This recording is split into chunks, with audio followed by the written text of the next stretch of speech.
All right, this is our Bible study, our men's Bible study training class. We're going to be studying this day, July 15, 2018. We will be studying the subject, do you really want to know how to help people spiritually?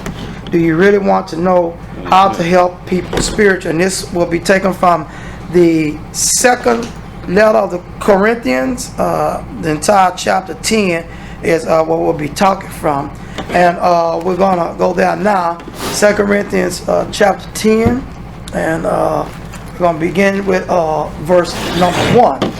And it says, now I, Paul, myself, beseech you by the meekness and gentleness of Christ, who in presence am base among you, but being absent am bold toward you. But I beseech you, that I may not be bold when I am present, with that confidence wherewith I think to be bold against some, which think of us as if we walk according to the flesh. For though we walk in the flesh, we do not war after the flesh.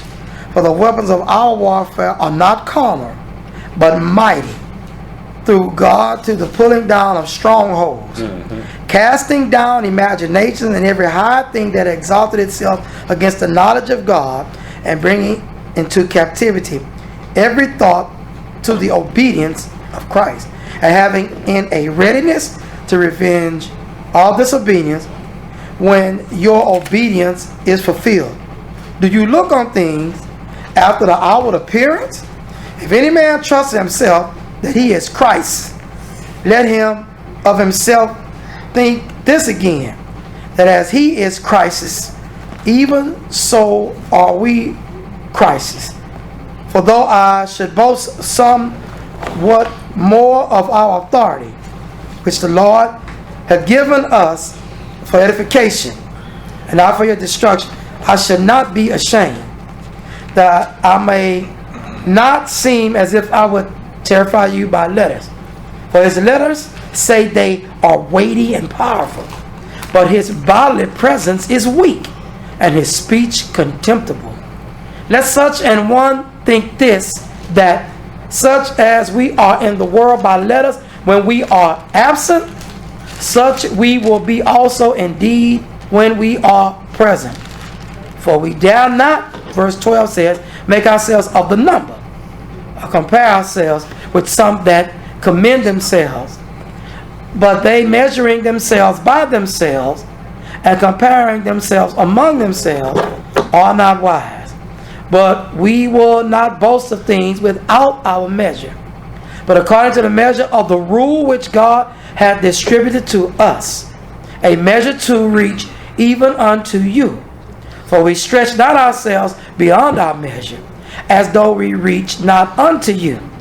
For we are come as far as to you also in preaching the gospel of Christ, not boasting of things without our measure, that is, of other men's labors, but having hope, when your faith is increased, that we shall be enlarged by you according to our rule abundantly, to preach the gospel in the regions beyond you, and not to boast in another man's line of things made ready to our hand. But he that glorieth, let him glory in the Lord. For not he that commended himself is approved, but whom the Lord commended. So once again, our lesson is, do you really want to know how to help people spiritually?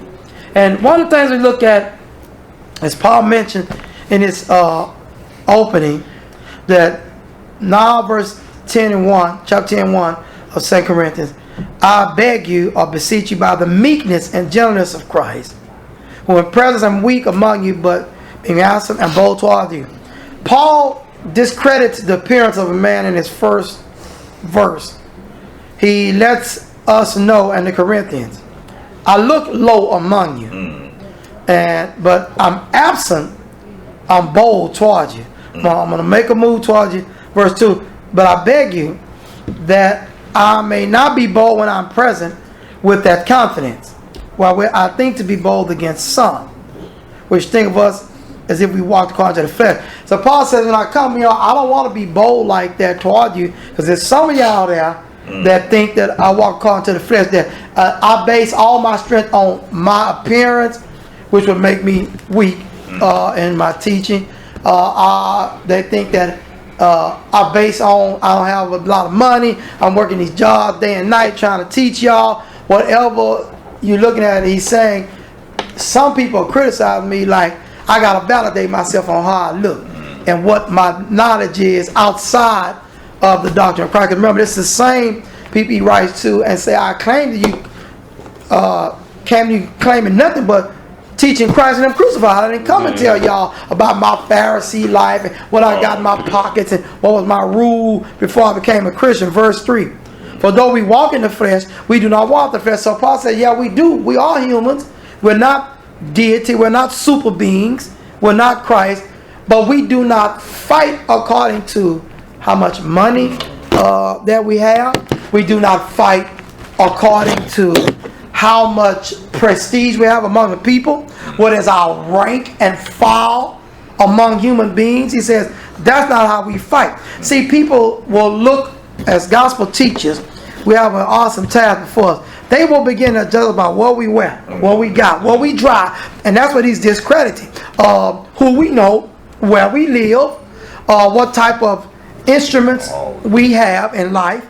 You know, what is our financial power in the community? Who respects us? Do the nobles respect us? He said, that's not how we fight. So he's saying, don't expect us to bring that. Don't expect us to have to quote, I was talking with Herod yesterday. You know, not that. Go ahead, my brother. Yeah, you saying most of them a spiritual fight than a materialistic fight. Exactly. When it comes, that's what they look at. They look at what we have on, and it's just like if you come in there with a suit on, I come in there with just jogging pants and a t-shirt. So they might look at him and say, okay, he had more flamboyant words than I do. You know what I'm saying? Because everybody, they judge you of what you have on. That's you know what I'm saying? They judge you what you drive, judge you where you live at. That's right. Sometimes you can. It depends. Like when you go to church, I know it was one church I went to when I was in the Baptist church. You know, they did drive the fine cars. People had the big Cadillacs and all, and they look up to that. Yeah, they do. You know, just like TV. When we see somebody on TV, and then we see somebody in the store that's been on TV like that, we look at them as like their God. Yes. You know, and that's when it comes to the church. We look at it to the point to where we look at this church. It look flamboyant, got pictures, got bases, and we thinking, okay, we're going in because of word. That's what a lot of people do. They go to church just because, okay, I'm in this church. I go to Lakewood, you know, and maybe they say, you go to Lakewood, and they see all these lights, the glamour as far as the instruments, like he said, the people that's singing and the glamours of the church. That's right. So that's what people really go to church for. I'm not, you know, saying that's within their hearts, but when you really look at it, that's when we went to Lakewood. We was going there because, okay, it's a big church. And like, okay, we go to Lakewood. And, you go to Lakewood. All right. Joel Osteen. Right. It's the name that we glamour. And it's just like when it comes to church, when it comes to what he was saying about the scriptures, about when he was talking about them preaching, they look at what we have on, just like he was saying. We're not here for that. That's we're here to speak the word of truth. You know, because you got to look at materialistic. We can't take it with us. Amen. But a lot of people look at that as where, you know, by you having big things, we look up to you. You know, but it shouldn't be like that. It should be like more of a spiritual sense than physical sense. That's right. But that's what, and just like when you was preaching about that earlier, you know, about things like that. Right. Exactly. You know, it's people being too flamboyant with things, and that's what they look upon us as being flamboyant, and they look at us like, okay, well, he has this more. Like I said, I come in with some jogging pants and a t-shirt. They don't look at me like he don't know what you're talking about. Exactly. You know what I'm saying? That's right. But you got this suit on, you know, with this man right here.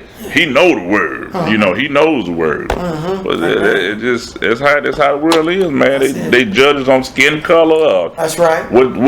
What type of phone you have? If I got a Prime Code phone, you got an iPhone. You more than me. I mean, it's just so much stuff that's going on now, man. I mean, that's how the world is. Well said, my brother. Well said. God love you.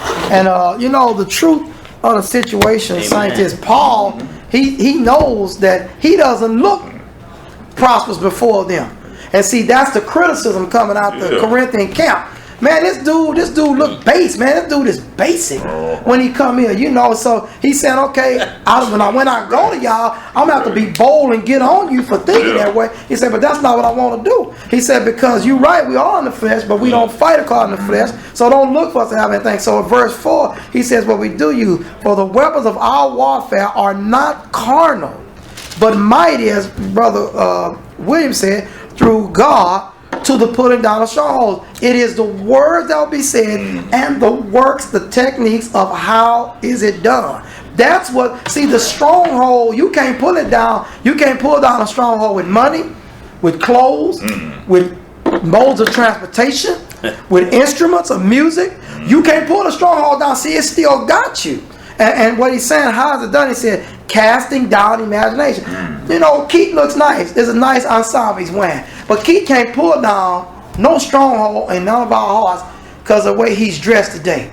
But what he said out of his mouth, like I say, if he had a dirty t-shirt on and a pair of cut off frayed shorts, his voice is what's going to pull down if we all desire to be spiritual. So the topic is how do you help someone spiritually? We have to know how to help them spiritually. And so he says, every high thing that exalted itself against the knowledge of God. See, this thing is coming and exalting itself. Let's say the doctrine that is taught is, if the building isn't flamboyant with chandeliers and every light bulb on, something's wrong. Something's wrong. If you don't have an ATM in your building, you're not with the new jet setters. You know, if he didn't fly on a helicopter, surely he's not at the top of heaven's ladder. And so the idea is that those statements, though, are pulled down by scriptural statements of truth on what did the saints do.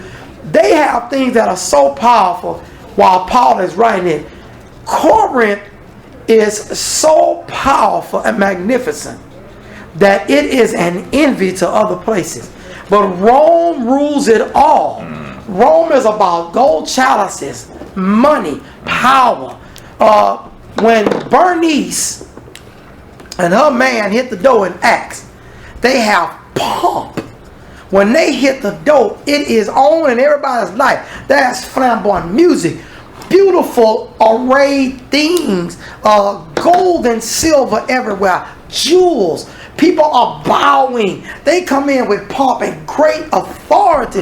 But Paul comes up there, basic as basic can be, and his words cause the one sitting there to have such great power to say this, Paul, thou almost persuaded me to be a Christian. Because those words are powerful. Brother Carter. Have y'all heard anything about a preacher trying to buy a jet plane?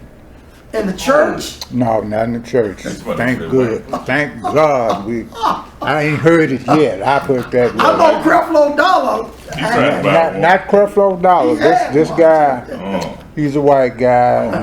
He's been on TV and been preaching all over. And from what I've heard, I thought they was gonna reject him, but they said we may as well buy it for him. Hook him up so he can preach all over. But you don't see nothing like that of the apostles or any other preacher. I mean, they didn't have jet planes, but they had experienced chariots. Yes. Chariots were laden with gold and all that. But you don't read or see of anything. So, Brother Carter didn't take up a collection for Paul to have a special boat just for him. He went on the boat in jail chain. No, right? Man, he was jailed. He was chained to a man that was gonna make sure he couldn't escape. You know. Amen. Man, I mean, people are not thinking. You know. They think that because when one have things like this, he's blessed of God. Yes. But God is saying the opposite. Saying the opposite, isn't he? I mean, amen. Well said, brother. Because the eunuch sure had a nice chair. Yeah. When he say step up, it must have had some elevation to it. I don't think his wheels was bad, because this guy holds the treasure of the queen of Ethiopia, and the Ethiopians were always respected by Israel. Anyway, they Yes. him good anyway. So he didn't need the money, That's right. but he needed the truth. Need the truth. Amen. Well said, brother. God bless. And that's the deal that Paul is dealing with. He says, and in bringing in verse 5, bringing in captivity, every thought to the obedience of Christ. Now that's what I see brother Carl just sat there and brought into captivity, chained up and imprisoned a thought that is what you have versus what you say. So he just imprisoned that thought. And see, those words are what do it, because what we realize is that a lot of people think, and in the church that's the problem that's developing. If you're not giving the people something, then you aren't accomplishing a draw that pulls them. But according to what Brother Carl said and Brother Craig had just said, we give them the word. And then you hear things like people are hurting. Yes, of course they're hurting. Saints are hurting. But the key is that our marketing tactic, and this is what we're talking about, because this is why we go, our synergy, the center of our energy is God Almighty. And if God had intended for us to display our Christianity through gold, silver, possessions of raiment, he would have had it. He would, and you know how we know? Because Israel was decked out from head to toe when it was a time frame of showing jewels, gold. They had a box overlaid with gold. They had gold. They had a basin where the priest would wash that with oxen under it. And all that stuff was beautiful and shiny. Yes. When Jesus went out and preached, yes. Did he have on robes and gold and all this stuff? Did he have business? He said soft raiment for those that's in palace. Yeah. He said John came out with rough clothes, and that was Jesus' cousin. Yeah. So the idea is he pointed out, and see, what we don't realize is these are areas, brethren, the area of Corinth, Rome, the area of these spots are flamboyant, and there is much access to as much gold as your money can buy. And you have saints selling property, and nobody's going out buying gold chariots or chariots of any kind for Peter, at least the guy who preached the first message to preach, to ride in. Nobody's doing that. What you understand is that people at this time, they're not really going for the spiritual. Yes. They're going more for the physical. Exactly. They're preaching on tithe and 10%. Yes. And you wonder, well, okay, well, if I pay 10%, God is not with me. Yes. So now they more worried about being flamboyant. Born is okay, I got a Cadillac. Yes. Oh, God has blessed me with a Cadillac. I'm blessed and highly favored. Yes. And you ask them, how are you blessed and highly favored because you got a Cadillac? I said, if you got a day or tomorrow, that Cadillac gonna want somebody else's hand. Somebody else gonna have it. Somebody else gonna have it. The money. Amen. Same That's thing with exactly the money. right. You had the money in the bank. Where is it going? It's going to somebody else's hand. Exactly. So now it's like then they get misconstrued about it. Like, what are you saying? I said, because number one, I said, you got to understand, when you came out your mama's womb, you were naked, right? You didn't have nothing. That's right, bro. Your name, you had nothing. You don't have but your name that your mama gave to you. That's right. When you leave here, you don't have nothing. Yes. You know what I'm saying? So, amen, brother. I'm going to validate William has said something powerful. You know what I'm saying? I'm going to validate and support what he said with scripture. So materialistic things are not going to put you in heaven. That's right. Like I tell people, Saddam Hussein had millions. He was a bad man. Yes, he did. That's right. Okay. Now it's just whatever your heart desires, you can have it, because materialistic the money doesn't discriminate against nobody. That's right. Anybody can have materialistic things. That's right. That's exactly so even right. dogs have materialistic things. Yes. You know what I'm saying? And That's you got right. rich dogs that don't even know what the you know what it is. Yes. That's you know right. what I'm saying? Sitting on carpet and dressing gold dogs in chains gold. On their they neck. don't know what they Dog doing. don't know what he got gold you know what I'm chains on his saying? neck. So yeah. It's like this. If you look at it, and that's why I tell people, you have to open your mind to a lot of things that's going around. That's right, my brother. TV, cell phones. Yes. All the stuff that we're doing, we actually teaching our kids about cell phones, about all this energy and stuff that's going around. half these kids don't know anything. Yes. They don't know anything about spiritual because we are so captivated by these phones. Yes, that's true. If not, if we do this, if you watching a child, you say, baby, just go to my cell phone or do this and do that. They're gonna go straight to cell phone and start doing their cell phone. Right, right. You know, and it's just like this. We have to teach our kids when it comes to watching TV, watching news. It distracts us from all this meat that we have here in this Bible. You know what I'm saying? Reading, knowledge is power. Because we go straight to this TV show looking at Power, looking at Atlanta Housewives. They're not teaching us nothing. Exactly. They're not teaching us. They teaching us something, to embed bad seeds in our mind. Yes. So what you feed your mind, that's what you will become. That's right. And you start thinking like that, that's what you will become. Yes. So what you think is what you become. Yes. So when I tell people, when you feed your kids all this junk and tell them go straight to the TV and turn their TV, that's what they're looking at. Right. You're not feeding them. So when you raise your kids from a baby on up, that's all they know. Cell phone, game, this and that. That's all they know. Right. You're not letting them think for themselves. Exactly. It's just like when it comes to schooling. I'm not saying education, I'm not knocking education. But schooling is dumbing our kids. They're not having them think for themselves. Everything that we do, we're being controlled by the system. Raise our hands when spoken. We do this. We walk in single file line. We teach them the basic thing. We teach them to go to college. We teach them all this. But on the back end, we're not teaching what the word is. It's actually thinking for ourselves. Open them books and start reading and leave the cell phones and all this stuff alone. So like we were raised up when we was younger, we was outside every day.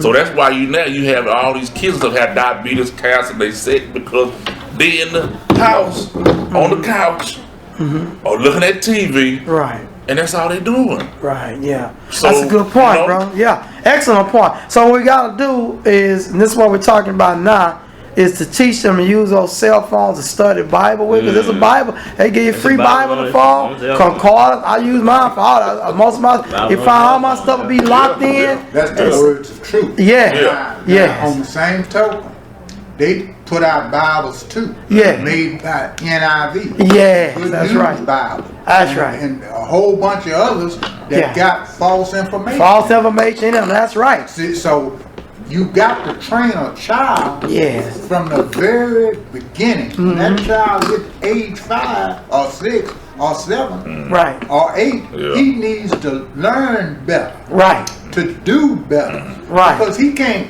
take the NIV and come up with God's word. He'll come up with half of God's word and the other half is lost. Yeah, amen, brother. That's right. They should be able to go into those phones and find the word of God, to discern the truth, look up words and just like they can go look up what song is popular, look up, what type of program can I get into to relax in the summer.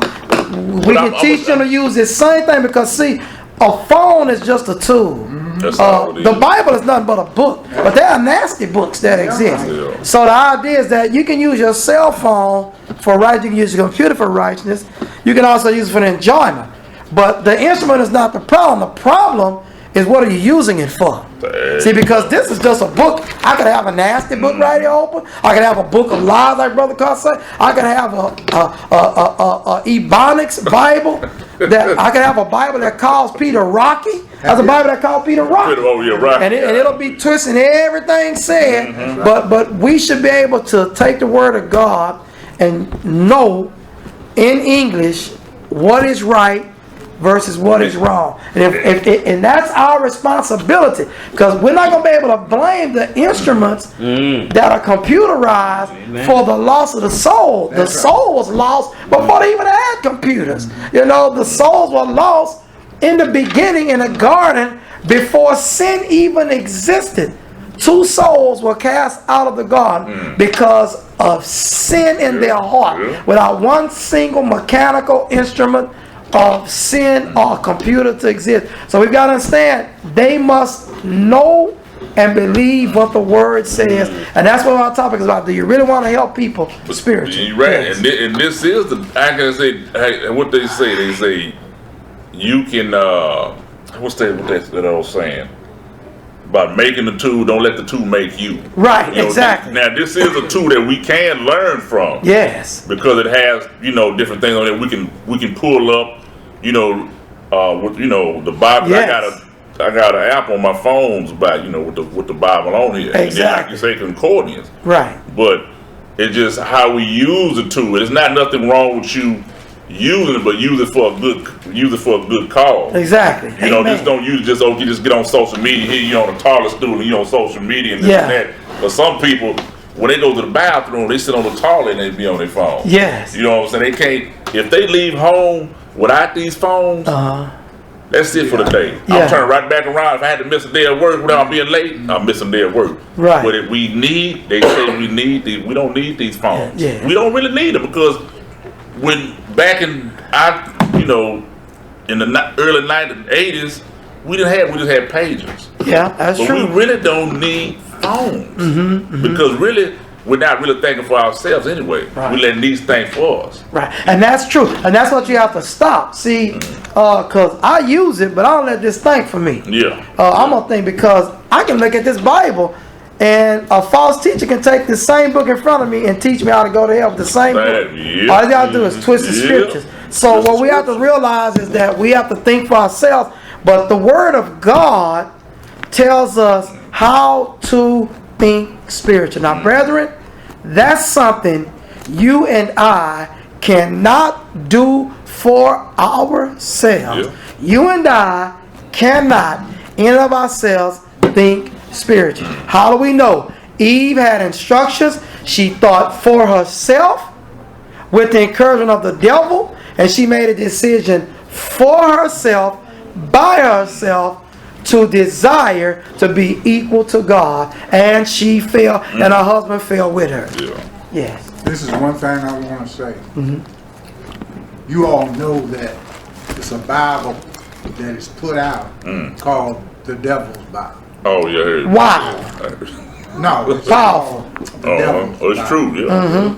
And that's what Eve did. Yes. Way before mankind got popular with all of these computers and stuff, he put out the first Bible. Yes. Just act like you don't understand, That's it. and God will reward you. Wow. But God did a flip on He did. Amen. Well said. He did. it. See, her husband was Adam. He had told her about that tree. Yes.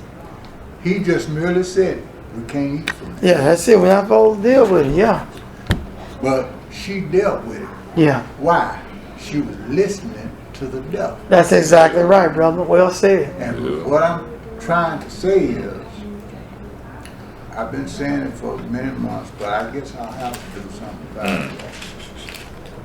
These Bibles, and then we got probably about 100 and some different translations. That's beautiful. That's not counting the ones that are single translated by individuals. So I'll say you have probably more than 400 and some Bibles. You got your choice of which one you're going to pick. Yeah. This is all I can say. And you know, Brother Carr is powerful because I found out, and that's what Brother Carr remember teaching. We still got that archive, him teaching that a mature saint can take any Bible you try to put out. And because they know enough of the scriptures, even New World Translation that falls on the witnesses guy, I can take their own Bible and show them your own Bible say you don't know what you're talking about. That's what I told them. And yeah, and they won't let you. A Mormon, he don't want to use his book. See, now the Mormons got a book that's a little different. It's a total New Testament. Yeah. So you can't take a Mormon's testament until you get to the part where it'll say that you should listen to God and God only, and let him know you're not doing that one, don't you?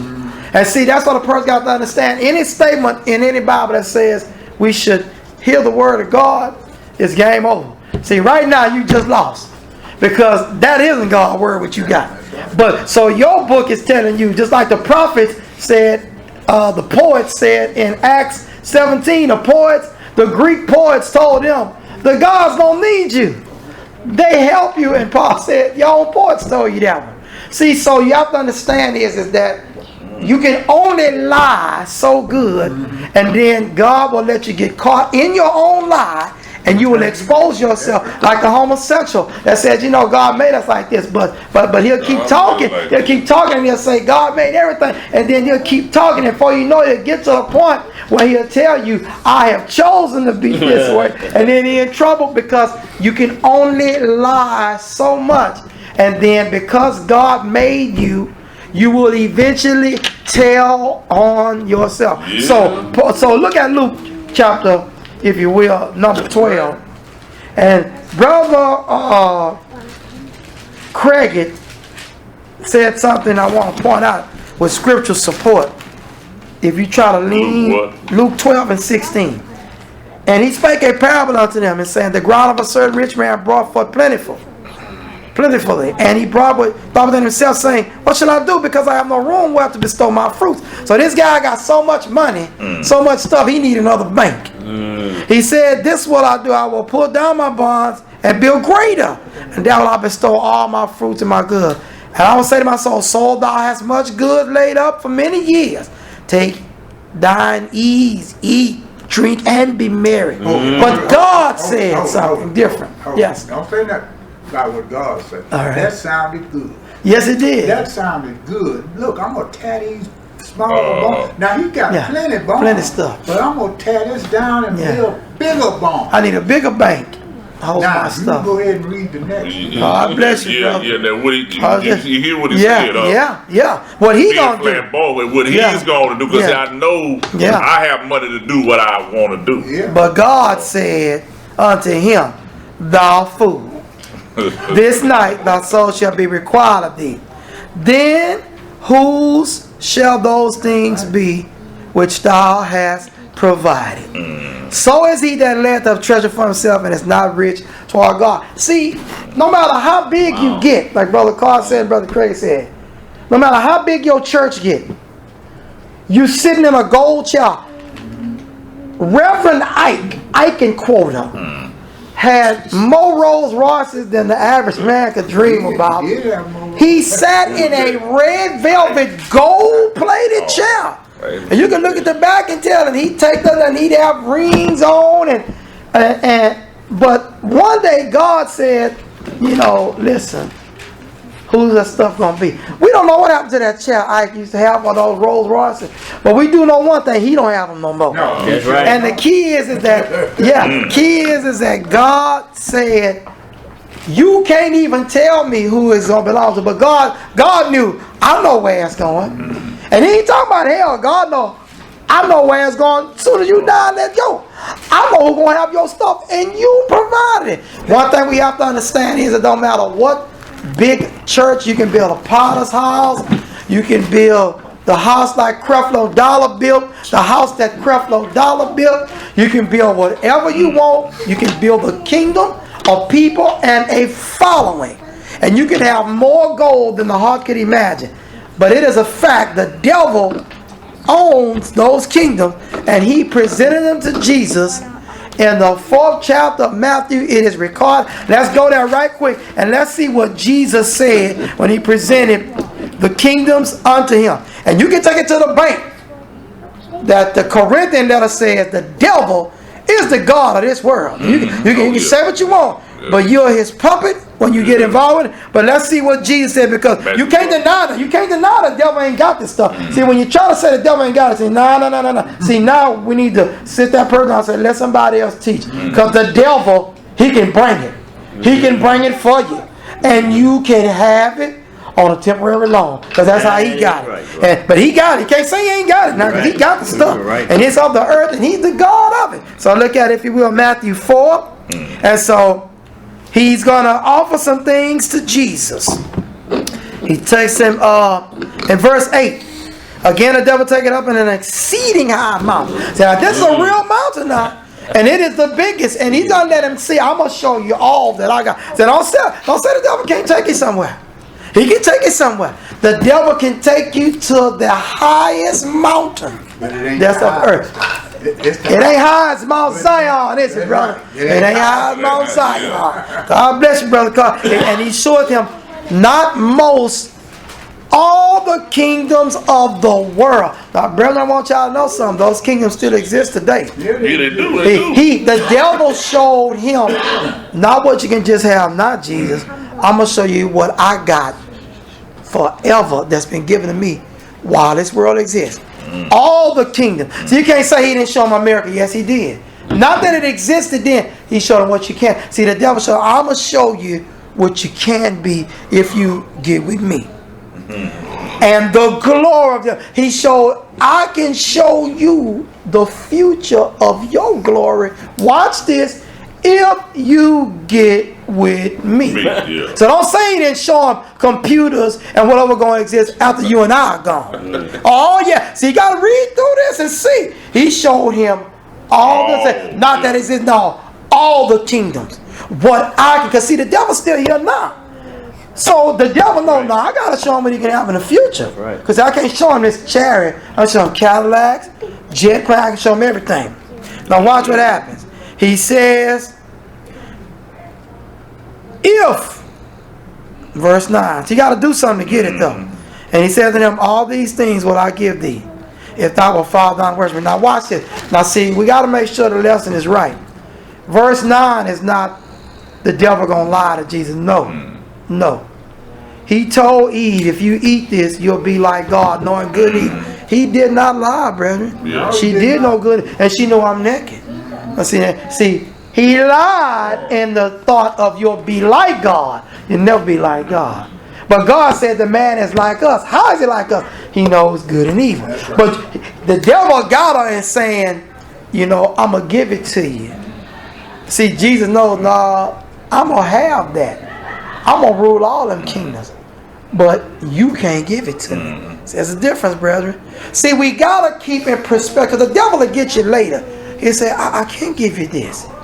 Yeah, but you can't give me what God can give me. See, this is the line Jesus dropped. Jesus is going to rule those kingdoms when God gives it to him. That's the difference, brother. See, because that's why he get these, that's why he get us at. We want it now. But the Lord is saying, what in Revelation? I'll give you a rod where you'll rule the nation. We got it, brother. If you in the church, you know you rule the nation of the Jehovah's Witness. You can thrash them, break them like a pot. You can break them like a pot. You will rule the kingdoms of the world. He says, my Father gave me the rule of the kingdom. But he didn't say the devil gave. Brethren, the Lord will give you the rule of these kingdoms with a rod that will burst pots like a potter burst when he doesn't like what he made anymore. Now watch what he says to the devil. Then said Jesus unto him, get thee hence, Satan, for it is written, thou shalt worship the Lord thy God, and him only said, I'm sorry. He didn't say, you can't give me nothing. He didn't say that. No, he didn't. He said, it's written, worship the Lord and him only. Then the devil leaveth him, and behold, angels came and ministered unto him. If you give the devil the wrong answer, you can't give me this. He'll put some stuff in your hand right there. He gave it to me. Jesus knew the answer. Not what you can give me, Satan. Not what future rule. God says, worship him and worship him only. You got to remember, Jesus is very hungry at the time Satan comes. See, saints, let's keep the lesson real now. You're trying to help people spiritually. Do not fool people and tell them that Satan can't give them something. See, now you lie, and if you lie, no lies are the truth. The truth won't come out your mouth. Don't try to fool people and act like they can't be rich and be saved. Don't fool them. The statement is, worship me to get it. Honor me to get it. Teach like me to get it. Be the president and your wife the first lady to get it. Feed the people to get the nations to come to you with food, backpacks, a Founders Day and whatever. But what we have today, when you look at North Korea, our president went over and had a talk with him. Y'all don't think he have a kingdom? Yeah, it's a game. Yeah. And they using everybody else as a puppet. All right. South Korea has a kingdom. Yes. It's a kingdom. When you look at all the world, they full of kingdoms. Yeah. Full of kingdoms. What Satan was trying to do was get Jesus to commit himself to just accept one. If he'd accepted one, we wouldn't have had no choice. No choice, right? We all lost would now, be lost. including Jesus. Yeah. Including Jesus. Yeah. Yes. So, look, every man and every woman and every child that can think for himself need to thank Jesus Yes. for what he did. Amen. That's right. We would all be dead right now. Yes. Yes. That's exactly right. And this is, remember, when you're trying to help a man. See, a lot of times we want to just tell somebody a scripture, but we got to recognize that that's a scripture that person needs. See, the person can't tell you what they need because they don't know. Right, they don't know. You're the teacher. When a child comes to school, how many of you, and we've all went to school, brethren, you know we all went to school. How many of you walked into the class of any grade level and go, I'm going to need several lessons on trigonometry. I'm weak in calculus, or I'm going to need you to work with me on hypotheses. You don't know what you need. But the teacher knows you're human. Everybody in this class is supposed to be about 15. Okay, let's see. We're going to go here first. Because the teacher knows. That's right. The gospel, the keys are left to us. There is no Peter. There is no Paul. And the keys still are being used. You can put the key in the man's hand, which is this book. This is the keys. He won't know what to do. He can read it. How many of you knew who Jesus was before you got baptized? I know you did. How many of you knew who God was before? You didn't have the relationship, but you knew who he was. You knew God wasn't a bottle of water. You knew God wasn't money. Some people may have pushed into the mind certain thoughts about God. Many of us knew what a church was. When these people, they are using words. Jesus talked, what we talked about this morning in John 4. Jesus told the woman statements that are real deep. But I know you know something about this stuff. Don't discredit human beings as being imbeciles. You need and I need to teach what God told us to say and listen for their response. Do they know the details of what you just said? Did they get it metaphorically? What should we do? Don't see grapes among thorns and then you wait. You understand what I'm talking about? You in a thorn bush in the potter's house. You're looking for grapes and there's none there. See, if you don't say that, you don't know what you're doing. You're trying to come up with a narrative about stuff today. You need to be able to explain. There is no Cadillac mentioned in the Bible. There is no auditorium with elevators that are mechanical in the Bible. You see, I gotta see them, but you need to take a statement from the book and be a teacher of the book, which means you gotta study and make that application today. If you don't know that, then you don't know how to help people spiritually, and that's what this class is about. Brother Frias, you might have to hand that to Brother Frias, Steve, because he's sitting far from the table. Just wanted to add concerning what you were talking about. The talents that the Bible speaks on concerning the spiritual talents. One of them hid their talents. One of them multiplied their talents. If your talents, if you don't have enough talents, if you don't multiply, then what happens is when there comes a trial or a test or a certain subject, you're not going to have any talents and spiritual talents to make that move, that decision, to overcome. Now, what I mean is what you were talking about on, concerning, rich. There was someone in the Bible, like Zacchaeus, who was a tax collector. When he met Jesus, he said he'll repay back all that he may have defrauded. He was of a good heart. Now, all tax collectors weren't like Zacchaeus. That's right. They weren't like Zacchaeus. When you look at the rich young ruler, God measured him and said, sell all you have and give to the poor. Because God knew that this man, his mindset with money, and my spirituality, they don't mix. He needs to get rid of his money in order to grasp the spiritual talents, or for him to have the spiritual talents. Everybody in the church, they can't be rich in the sense of they'll lose their mind if they do become rich, because they don't have enough spiritual talents to discern with the physical money. So what they'll do is they'll act like the world and just go into the world, do worldly things. Some saints in the church, if they have a lot of money, they know how to think and then discern. So not everybody in the church should try to be rich or should desire that, because they will lose their mind. They'll lose their soul. It's not, every soul is different. Every soul manages different. Every soul has different thoughts on it. And I say that because the spiritual talents, how much spiritual talents do you have? Because if you got more, then he'll give you more. That's right. And then if you have a lot, then you'll be able to handle the things of this world without sinning. If you have a little, and then you have a lot of money, you don't have enough spiritual talents to manage that physical money. That's right. Good. So the idea is that you lose your mind, you see something in the world, you just jump into it. And so, yeah, like what Jesus said, when man is impossible, with God all things are possible. That's right. It's possible with God if the person yields and leans to the spirituality and then manages the physical things. But a person that's a Christian and you give him lots of money in a second, he's going to lose it. He's going to lose it. Amen. Yeah, just like you say, just like when Paul had everything, he knew that Paul can handle these situations. You know what I'm saying? There's nothing wrong with having nice things. That's what your heart desire, but don't let it overtake your mind. You know, you got to put God first before you do all that stuff. You know, you put God first, everything else should be added unto you. That's right. So when anything that your heart desires, if you want to go to college 10 years, you go to college 10 years. Right. Whatever, but you always got to put God first in everything you do.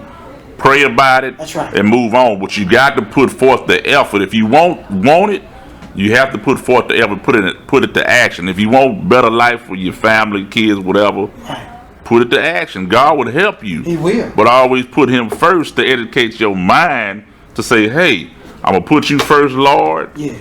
Guide me so I can lead my family into being abundant, because there's nothing wrong with having a lot of money, because I don't have drug problems. I don't have no mental issues. Right. You know, so, I mean, they say people, they let money dictate their life. Right. If they don't have money, they go into a frenzied state of mind. Oh Lord, I need money. It's not all about money all the time. That's true. But money does puts us in better positions in life. That's right. To move forward.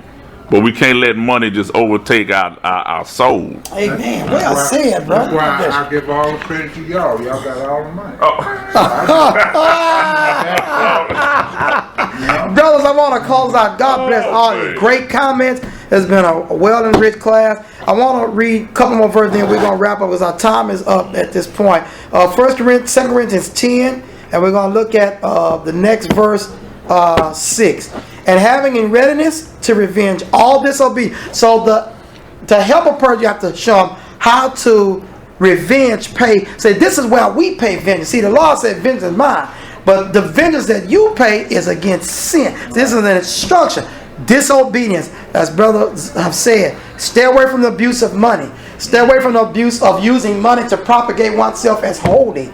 Stay away from the abuse of a purchasing of souls, making them merchandise to fill up a building, and then we're going to try to teach them about Jesus later. It won't work. When your obedience is fulfilled, that's how you pay back sin.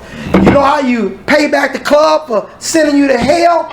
Don't go no more and speak against it. See, that's how you do it. You know how you pay back the drug industry from calling you to go to hell? Stay away from it.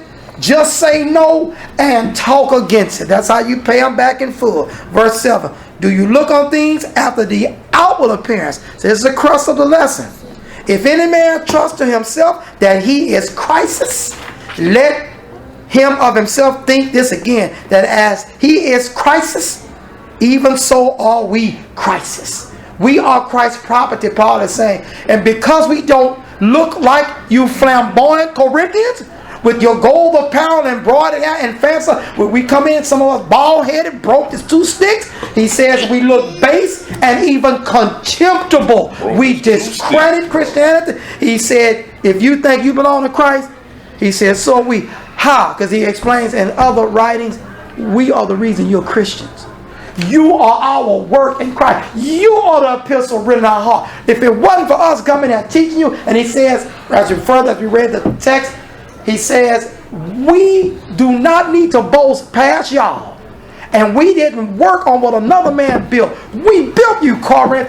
How? By the word of God. We tore down your imagination and rebuilt you again with truths. And that's how you can rule, called Revelation, with the rod of iron. And you can destroy every nation's doctrine, whether it's Korea, Russia, or America. You can destroy it with that rod, and the rod is truth.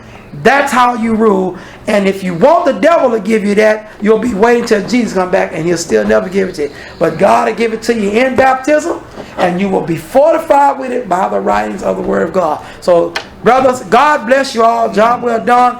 We can get, if we can, Brother Key can give us a prayer. Unless anybody has a further comment, I'm done. You can give a prayer, brother. I'm going to close this out. Oh, you done? Oh, you got that? Yeah, come. Okay, I got you. Let us pray at this time. God.